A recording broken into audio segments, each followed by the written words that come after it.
And as a follow-up to that question, I asked students what they thought global studies meant to them. So, you know, for many students, I was finding that global studies meant international affairs, or the study of international affairs, or political systems, foreign political systems. But I really wanted to find out, based on the survey data, what students thought. And the biggest response I got was that global studies really meant global learning. So here are some direct quotes from the students on that survey. Sam, would you mind reading that first one?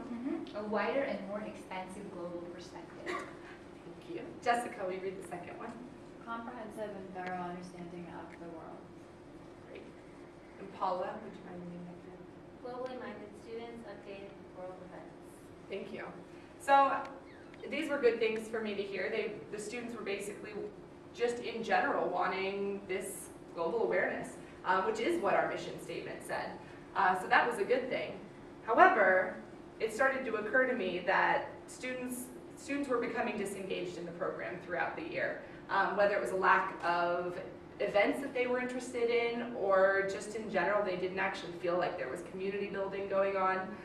So then I looked back at the mission statement and I thought, okay, it addresses the global studies part, but what about the fact that it's a residential academic program? Obviously that's very important to the university. They're investing a lot of money in this. They're marketing it to the public. It's in their new vision statement. So why doesn't GRAP's mission actually reflect that part? This is a quote by our current chancellor, who was the then interim chancellor during the building of the strategic plan. And he was quoted as saying that the expansion of the RAPS is another way to make us a research campus that focuses on and dedicates resources to undergraduate education.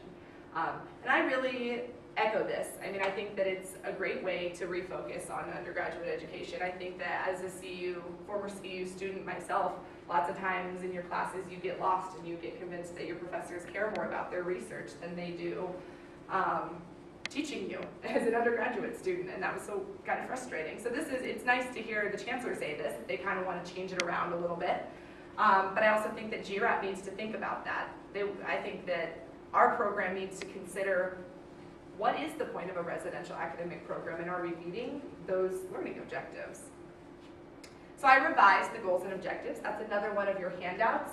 I'm not going to go through all the objectives I created, but on that handout, I list the specific objectives within the goals.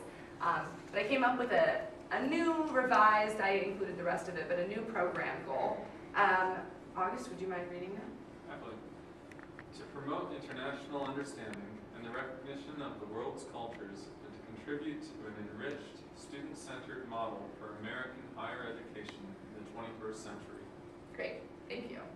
So I tried really hard with this goal to kind of address those two pieces of GRAP. The fact that it's this international education initiative, as well as a living learning program that is an example of innovative education programming within higher education. And then I have a related participant goal. Heidi, would you like to read that for me? Sure. To foster globally conscious, interculturally competent college students who are prepared to meet the challenges of an increasingly interconnected 21st century world. Great, thank you. So going off of those revised program goals and objectives, they were informed by different parts of the survey and different parts of my evaluation process that really looked at my biggest focus was on the academics, the curriculum, and then the co-curriculum, all of our extracurricular activities that we offered. So the academics, that's a really, really big one for GRAP. Not only is that what we focus on the most in terms of the administration, the director and associate director and I spend the majority of our time selecting classes and recruiting good faculty to teach for us and ensuring that the syllabi meet various criteria that we want. But also the academics are really what the university is promoting as well. It's what the parents want to hear about. So these residential, I said I wasn't going to talk about the budget too much, but this program does cost an extra fee for students. So it's $850 a student a year. And the majority of that money is going to paying for the faculty to teach those classes. So it's the financial focus of the program. I think it's the marketing focus for the university. So we do spend a lot of time on that. And so consequently, I spent the majority of my evaluation on that. I want to be sure that students are getting what they paid for and taking classes they want to take. So the way the academics work, we offer 14 courses a semester. Students only take 1 or 2 of those each semester in the RAP. They choose among those classes. And out of those 14 classes, various departments on campus are represented. So we offer economics classes, international affairs, of course, political science, history. We offer lots of anthropology classes. We try to get a diverse offering, but as I found, we don't necessarily make it that diverse. But these classes are taught in our 2 classrooms, which are the capacities of those classrooms are actually capped at, one of them is capped at 19 and one's capped at 21, which is nice for me when I have students begging to be the 20th person in the class. I can actually say no because it's fire hazard. So we can easily keep them capped at 18 for those reasons, which is great. All of our classes are introductory level. We keep that aspect of our audience in mind. They are first-year students. They don't need to be taking upper division classes yet. We want to fill their introductory requirements. This is an important one for the students, that these courses fulfill core course requirements. So that means we're not necessarily trying to appeal to all the different majors with our classes. All of our classes are actually representative of the different core requirements that all undergraduate students at CU have to take. And for those of you that went to a liberal arts school, I'm sure you're familiar with the idea of core requirements, that you should be complementing your major classes with these other disciplines. So we make an effort to only offer core courses so that students don't come to me and say, this class doesn't count for anything. That is the most frustrating thing for me to hear. I actually say this at my orientation presentations. I have definitely type A business students that say, well, I just want to take econ. I just want to take econ. I need econ for my major. Nothing else counts. And my response is always, no, you actually have to take all of these other classes, and this is an awesome opportunity to do that because our classes are tiny. They're taught by faculty with extensive international and intercultural experience, and they're just, some of the classes we offer aren't even offered on main campus. So anyway, that's something I like to tell them, that these actually do count for them, and they're good for them. And then, yeah, the last thing is that all of our courses do contain an international or intercultural component, and we're really serious about that. So our faculty director looks through the syllabus of the faculty that we bring in. So this coming fall, for example, we're offering nutrition for health and performance.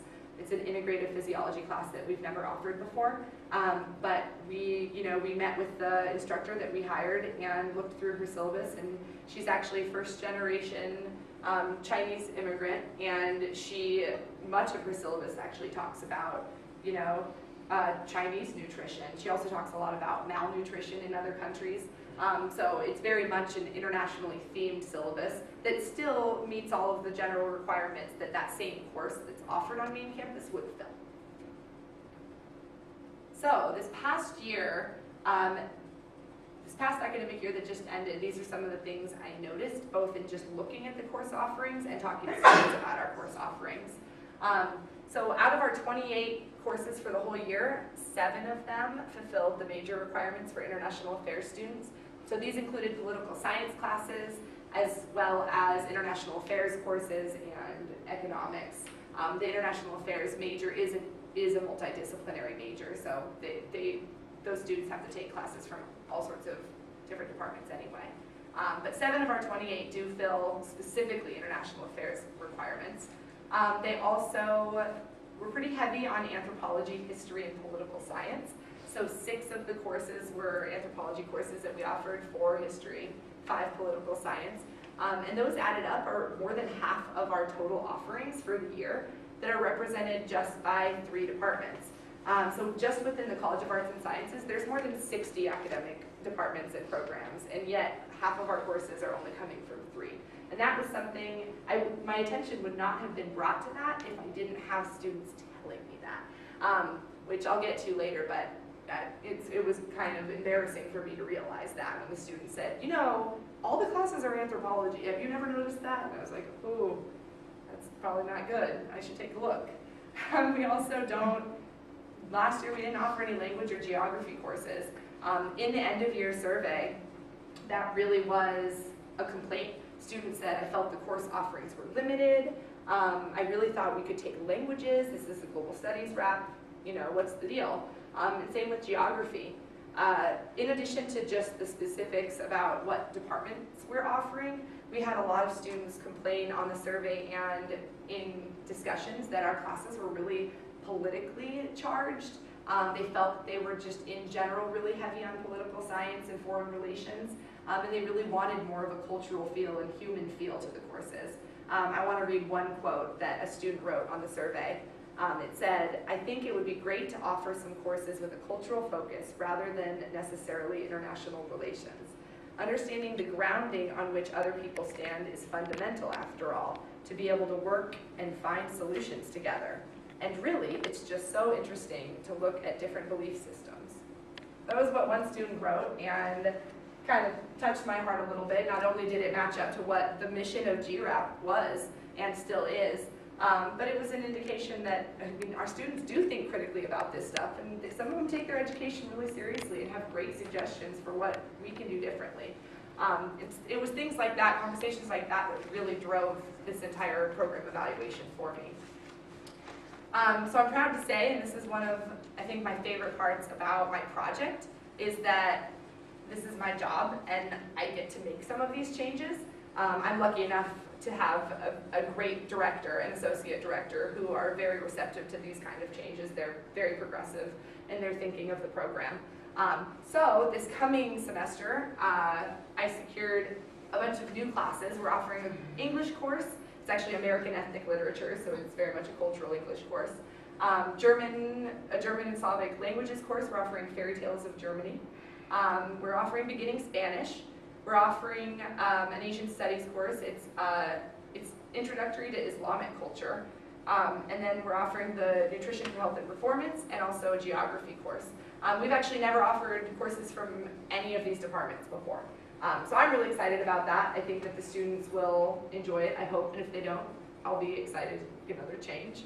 And we'll, of course, still offer international affairs courses because despite the fact that yes, 17%, which is, it's less than a quarter, are international affairs students, some of our introductory IA classes are really popular among all the majors, so we definitely are still going to offer some of those.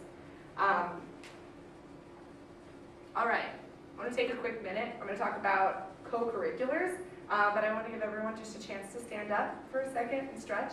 I have flyers posted around the room of all of the different co-curricular events we did this past year. So if you just want to stretch for a minute, take a look, and then I'll kind of talk about those. Good. Oh, and can I have some M&Ms, please?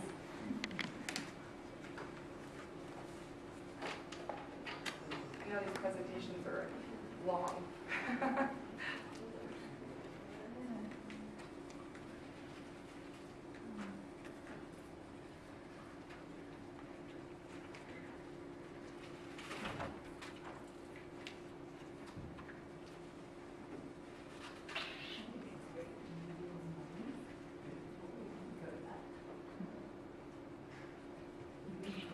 Yeah, cool.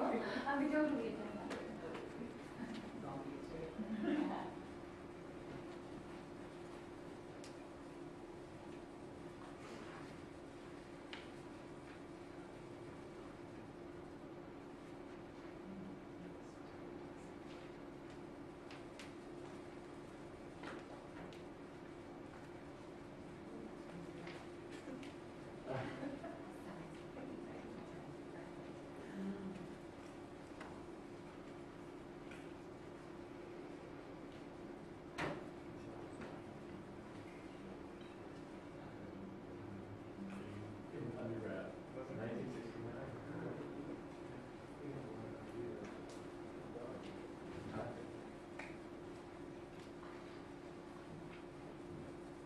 These all have a good attendance. That's what Okay. Skipping ahead. Excellent, Yeah. excellent leading questions, Sarah. Let's do that in a minute. yeah. Maybe that is no one.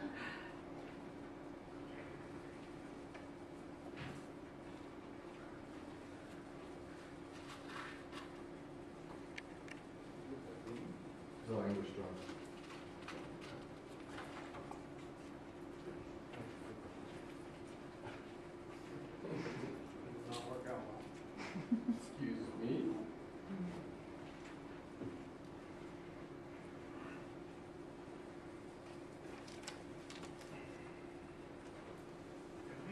if you're video? No, you were not.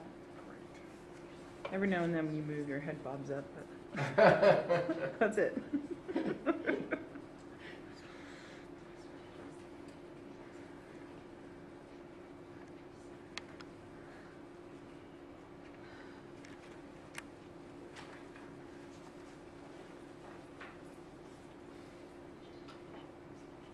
All right. Thanks for taking that little movement break for me. Sometimes I need that. So here, anyone that's ever worked directly with college students or remembers being a college student may remember how much they love free food. Free food is really key, I found, to trying to get students to come. Students are sick of eating their cafeteria food. They don't want to go to the dining hall anymore. Even though actually at CU Boulder, there is a relatively new dining hall called the Center for Community, the C4C. It's huge and it offers, I think it's like food from 14 different countries every day that's offered. And yet students complain all the time within 2 weeks of school starting about how boring the food got. It's kind of funny, but whatever. So anyway, we offer lots of co-curriculars, as you can see. We try to have a diverse assortment. These are just some examples of co-curriculars we offer. One of our popular ones is what we call dinner series.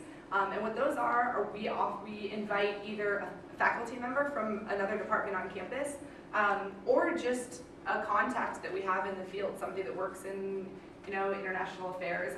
You guys might have seen, we actually had something called Federal February.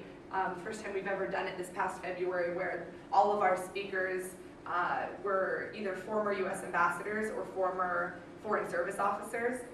We had Chris Hill, who's the former U.S. ambassador to Iraq, come, and he's now the dean of the Corbell School of International Studies at the University of Denver.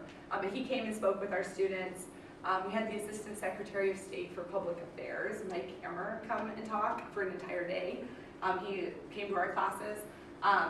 So that's an example of it. Well, that one, Mike Hammer isn't so much a dinner series, but the other ones, they come and we either cater the food or we'll go to the C4C and rent out a room for the students. And it's more of just a seminar, talking with the students about how the individual got to where they are. If it actually is a faculty member, they might talk about their favorite part of their research that they don't necessarily get to teach about, but that they think first-year students might like. So those are pretty popular. We also do an annual political forum every January. This past year, we talked about the presidential election that's coming up this November. I don't know what we'll talk about this year. Immigration dialogues. It's a new initiative actually at the university that we kind of connect with our courses. Some of our courses. So one of our international affairs course, which has a globalization theme, uses this initiative. And what it is that it's an opportunity for students to sit down and have a dialogue with the often invisible staff members of a university. So the custodial staff that are cleaning the dorms have come from all over the world and have fascinating backgrounds, and it's an opportunity for them to sit down with the students and they swap stories. The whole thing is translated while it's happening. I participated in one this past spring semester and it was incredible. We also do film viewings with guided discussion. We'll do study abroad workshops, how to start thinking about studying abroad. We'll bring in academic advisors to kind of talk to students about what their major is, exploring other majors, things like that. Study sessions, intramural sports teams. We had the champion volleyball team in the fall. And then community engagement opportunities. And a bunch. But is free food really enough? We really do offer food at almost all of our events, but ultimately I don't know that is the solution. I don't think that free food is going to bring in a student who's just plain not interested in what we're offering. So this is some of the feedback, again, that was on the survey that I administered. One student said that there were too many events that revolved around politics. This was a similar sentiment that I heard about the classes, that they were too politically charged. Where's the human piece? So that's not the only student that wrote that. That came up several times on the survey, as well as in conversations I had. One student wrote, lack of actual fun events related to worldly issues or other cultures. Another student said not enough people came, that they didn't like that about it. Another student said they didn't like that the events were on weeknights or during class times. These were all in response to a question that said, what do you think was your least favorite or least effective aspect of GRAP? And so these were all responses that I categorized around the general theme of co-curricular events. So I mean, looking at these responses, you know, there's obviously some things that we can't change, there's some things we can change. One thing I thought I tried to do a good job of doing was offering the events on different weekdays, not always doing Mondays or not always doing Wednesdays, because I know that that's how course schedules work. But inevitably, you know, we can't really hold events during the day, so the evening time is always going to happen, stuff like that. But I think it was hard for me to hear some of them that said lack of actual fun events. Obviously, it's really hard to separate yourself from it on a personal level, because I work really hard on planning a lot of these events. But ultimately, I don't want to be working so hard on things that the students don't want. I want them to want to come, and I want to deliver a product that they really like.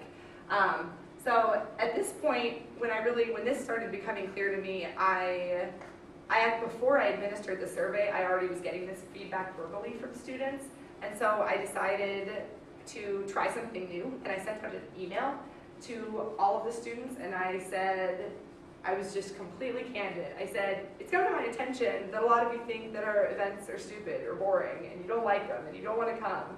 So please come tell me what you want, because I don't know, and I really want to give you what you want. I'm so happy to help, you know, make your idea come to fruition. I had 4 students in my office the next day that had ideas for me, and it was a really pivotal moment for me as the program manager, because I was embarrassed I'd never done it before. How had I forgotten to ask the students what they wanted? Especially when I talk to them every day, and I feel so friendly with them. How did I not think to include them? So we started making some changes and doing some student-run activities, and the attendance really peaked at that point. So it was good. I'm gonna wrap up some of these things. So the third piece of our curriculum, our general curriculum, is our study abroad programs. So these are, keep in mind, these are first-year students. We don't expect any of them to go study abroad their spring semester of their first year by any means. But we do want to start talking about studying abroad, and we want to give them opportunities to go abroad if they want to. And so we have three study abroad programs that are sponsored by GRAP, and what that means is we promote these 3 heavily to our students, and we also have scholarships available for GRAP students only for participation on these 3 programs only. So the first 2 are actual CU programs. The first one is our director's program. Both of them just went this summer. His just came back a month ago. He took the students to Bordeaux and looked at France and America. Connections Through Time was the name of it. Very successful. He only wanted to take 15. He had a waiting list with 60 students on it. It went really, really well. The students all got credit. He had, of his 15 students, I think 6 of them were GRAP students, which is exciting considering it's actually, I don't know if you could tell from the numbers, but that's an upper division class. So our associate director also did a global seminar. She's actually there right now. She's in Bolivia with a group of about 11 students, and I think 5 of those students are also GRAP students. And all of those GRAP students got money from the RAP to go on those programs. Our third one is really exciting. So this is not for credit, and it's also not run through CU. It's run through a third-party provider. It's a local provider called GlobalWorks. It's based in Boulder, and they do service trips all over the world. So one of them is to Peru, and it's gone 2 years. It's going to go again this May, and it combines service learning opportunities with the general tourist stuff that the students are going to want to do. Very, very popular. We only let GRAP students go on this one. So it's a unique opportunity for them to kind of bond together as a community in Peru every May. All right, so quick overview of administration and student staff. As I mentioned, there's a faculty director, So he is a full-time tenured professor at the university. The current director is a history professor. He teaches one course a year for the RAP. He teaches a course called America Through Baseball, which is one of the most popular courses at the university. It's a very cool course. There's also an associate director who is a full-time rostered faculty for GRAP. So she teaches 5 courses a year exclusively for the program. And so she and I both kind of work underneath the director, as you can see. I have 3 student employees that assist me in all my administrative duties. And then there are 7 student fellows under the director. I said earlier I would come back to these briefly because I know I'm running a little behind. The 7 fellows are all former GRAP students, so most of them are sophomores or juniors. They all excelled academically, and they're also all very, very involved on campus. So they serve as outstanding resources for the freshmen to kind of, just tell them this is what goes on in college, this is what goes on campus, here's ways to get involved in the community.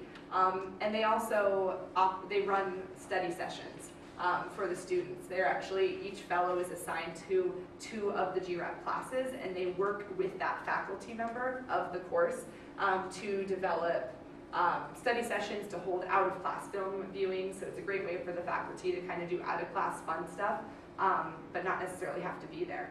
So fellows will hold office hours in the dorm until midnight sometimes to be there with the freshmen. All right, quickly I'll talk about recruitment and admissions. This isn't a big one because unfortunately recruitment and admissions is not controlled by the RAPs, by none of the RAPs. So GRAP does not actually have a say in this, which is very unfortunate. Basically, occupancy management, which is under housing and dining services, assigns housing to all incoming freshmen. And the way the application process works is that the students just fill out a general application for housing, and they indicate that they want to live in Smith, and then they indicate if they want to be in a RAP, or the RAP that's in Smith. So they'll say, I want to live in Smith, and I want to be in GRAP. Unfortunately, not all of our students actually wanted to be in Global Studies RAP, and it's, as you can imagine, extremely difficult for the programming to then match their needs if they didn't necessarily want to be in the program to begin with. In the end of year survey, we had almost 12% of students said that they didn't join GRAP by choice. 10.6 said that they joined for a reason unrelated to GRAP. 22% joined just for the location, for where the residence hall where Smith is located on campus. 4% joined to appease their parents, which is sad. That's an issue all on its own. And these don't add up, by the way. These are overlapped. It was check all that you can apply, so there could have been overlap with some of these, so don't try to add them up or anything.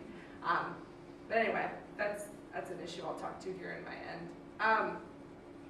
All right, so the evaluation plan. Obviously, as you can tell, I found an evaluation of the program to be very much needed, and I think that in addition to that, there just needs to be an evaluation, an ongoing evaluation plan. It needs to be repeated, it needs to be more thorough than what I did. I feel like I didn't even realize the need for evaluation until it was too late to have done a thorough one for that academic year, but I'm very much looking forward to implementing this plan for this coming academic year, which will include that same online survey that I administered at the end of the year, but I want to do it both semesters. I want to do it the first semester so that I can actually implement some of those changes for that same group of students in the spring. I don't think that it should just, I would hate for the changes to only, to not affect the students that are asking for them. So that's kind of my idea there. I also want to offer it a little bit sooner in the semester for the same reason. Also, I want to do actual focus group discussions that are organized. I don't intend for them to be super formal, but I do want them to be more formal than my casual conversations with students. So I'm thinking that in the fall and in the spring, I'll invite students to come to a dinner. I'll cater a dinner and we'll all sit down together and just casually talk about what their thoughts are about the different things and how we can improve. Again, the ongoing encouragement and receipt of verbal feedback. As I said, I have an open door policy. I'm always trying to get students to come and talk to me about anything. And then follow up. That's really, really important. The survey that we administer now had been administered by my predecessor the last 3 years, and I think it was a really great survey. I don't think there was anything necessarily lacking from it, but it didn't appear that the results from each year's survey nothing was ever done with them, basically. So I think it's really important to follow up on those aspects. You do need to compile the data and analyze it, and actually do that in time to implement those changes. So conclusions and implications. For GRAP, my big takeaways have been what I've alluded to throughout the presentation, which is, student-driven, collaborative, goal-driven programming. I think it was very important to establish very clear goals for the program and objectives for the program, both to help keep the program on track, but also for accountability, so that students can say, well, this is why I thought the program was going to give me this, because you said it would. So that's important, and also that we are giving the students something that they want. I think that's very important. Similarly, an inclusive program evaluation. The evaluation should come from the students. They are the key stakeholder, and I want to do what they're wanting. They're the ones paying for it.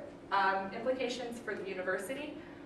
Really, it's relationships between departments is something I would like to see change a little bit. One of those being the housing relationship, the relationship between the RAPs and housing, since they are the ones filling our dorms with our participants. I think that it's very important to establish a better relationship with them and kind of get on the same page about what kind of students we're looking for. And then another general one that came up is the need for critical examination of new academic initiatives. As I mentioned in the beginning, the RAPs at CU Boulder are bragged about by everybody, including me. I think they're such a great idea. But they're such a great idea that no one ever pays attention to them. And so I think it's, in general, the takeaway from this is that it's really, really important for education administrators to not just plop down a new program and let it go. I think it's very important to look at it critically and do, ongoing evaluation of whether that initiative is taking hold in the way you want it to. So this is a slide that I use for my orientation presentations. I didn't change a thing on it. So these are normally tips for success for college. This is what you need to do in college. But I think all 5 of these apply as takeaways for anyone interested in higher education, particularly international education programs. So the first is balance. I think it's really important to remember that it's not just about the global studies. It's also about the living. It's about the community. And to address all of those facts and all of those features in your programming. Exercise responsibility. For me, this means, if you're going to do an evaluation, then do the evaluation and actually analyze it and implement it. Implement the changes that come from it.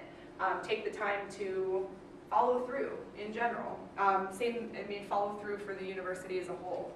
Take a look at the RAPs. Are they working? What needs to change? Especially as they're still building new RAPs. It's a really great time for them to take a look at exactly what they need to change in each one. Be open-minded. For me, that's the fact that I think global education is for everyone. My personal belief is that the Global Studies RAP should never have been thought of as an international affairs RAP. It's a global studies RAP because that can be a complement to any major, and I very firmly believe that. Use your resources. I think that there's a lot of great resources on campus. There's different student organizations as well as departments, such as the Office of International Education, for one, that GRAP should really branch out and make connections with.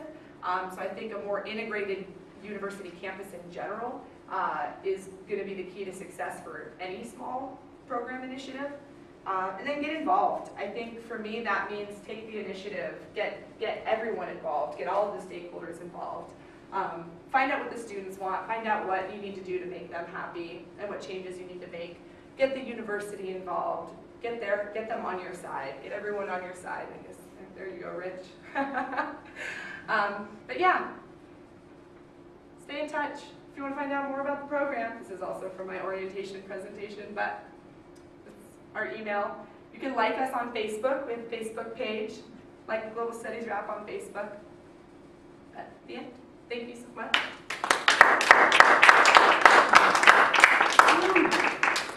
All right, now it's time for a few minutes of questions and answers. You don't get to No, I Get off was stage yet. admiring the clock. Perfect timing. There you go. Yes. First, I want to say thank you. I don't know if I missed this, but did you mention if there are any specific requirements of the students? I did not mention that. The only actual requirement is that they take a class each semester in the program. So we don't enforce attendance. We don't make attendance at co-curriculars mandatory, but they all must be registered for a minimum of one course, both in the fall semester and the spring semester. You said it was mostly first years, but are there also second, third, and fourth? And if, also to piggyback on that question, do they stay generally in the same rap if they stay on campus, or would they transfer to a different? Great question, thank you. So it is mainly first years.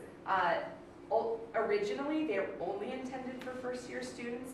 We're trying to we want to get more second and third year students. It's a little bit trickier in terms of community building, to incorporate that. Also, it's a space limitation. So in general, usually just first year students at CU Boulder can live in the dorms. There's not infinite housing for the upperclassmen. However, if students, the way GRAP does it, and this is not true of all RAPs, but the way the Global Studies RAP does it is that if you want to in order to fully participate in the RAP, you do have to live in Smith. So as a sophomore, you do need to, again, live in. If you really don't want to, but you really want to take a class, and we have space in the class, we'll actually let students sign up for those classes, but pay part of the program fee. They'll pay half the program fee. But in general, we like